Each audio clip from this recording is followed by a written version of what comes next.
असोसिएशनच्या माजी उपाध्यक्ष कुसुमताई कामराज निकम शेतकऱ्याच्या प्रथम नागरिक कलावर विहिरी घासण्याचं काम केलं. या तालुक्यामध्ये जिनिंग प्रेसिंग फॅक्टरी काढून शेतकरी समाजातला मुलगा सुद्धा उद्योगपती होऊ शकतो हे सिद्ध केलं. अशा चौफेर प्रकारच्या गद्दार कामगिरी चालतं. सुस्वागत. तसेच दरवर्षी नित्यनियमाप्रमाणे या ठिकाणी यांचा सत्कार या ठिकाणी आबासाहेबांनी करावा अशी मी विनंती करतो.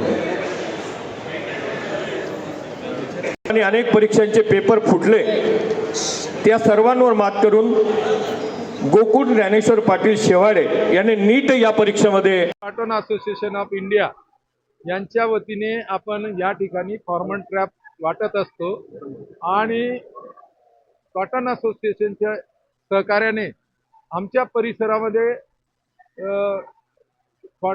फॉर्मन ट्रॅप काय असतं याची माहिती कॉटन असोसिएशन मार्फत मिळाली आणि आता या वर्षापासून आम्हाला डॉक्टर माई साहेब यांचं मार्गदर्शन लाभणार आहे आणि म्हणून आम्ही खानदेशासोबतच मराठवाडा आणि विदर्भ या ठिकाणी सुद्धा आमचे कॉटन असोसिएशनचे नवीन जे अध्यक्ष आहेत विनय भाई यांच्या मार्फत आम्ही त्या ठिकाणी सुद्धा प्रशिक्षण देण्याचा प्रयत्न, जसा नरेंद्र मोदींचा शेतकऱ्यांविषयी दुप्पट उत्पन्न व्हावं अशी भावना असली पण अजून झालं नाही, परंतु विनायक कोटक जी आहेत त्यांची भावना मनापासून आहे की आमच्या कापसाचं उत्पन्न तरी शेतकऱ्यांचं दुप्पट व्हावं अशी विनयजींची अपेक्षा है।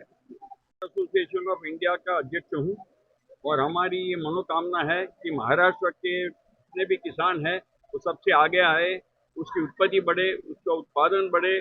आज महाराष्ट्र का जो एकरेज है वो सबसे ज़्यादा है लेकिन उत्पत्ति बहुत कम है, तो इसके लिए हमने ये योजना की है कि उसके पहले तो उनके फसल की रक्षण हुए और उसके लिए हमने लास्ट 8 साल से बांट रहे हैं और फॉर्मर स्ट्रीट बांट रहे हैं और वो चालू रखेंगे।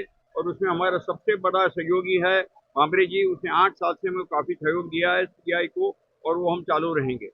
दूसरा हमने ये नक्की किया है कि फार्मर्स ट्रेनिंग स्कूल करनी चाहिए, तो हमारा हमारे सब साइंटिस्ट हमारे पैनल पे हैं, हमारे चीफ एडवाइज़र है डॉक्टर माई जो सबसे बड़े साइंटिस्ट इंडिया के हैं, उनके साथ उनके सहयोग से उनके अंडर हम सब काम कर रहे हैं।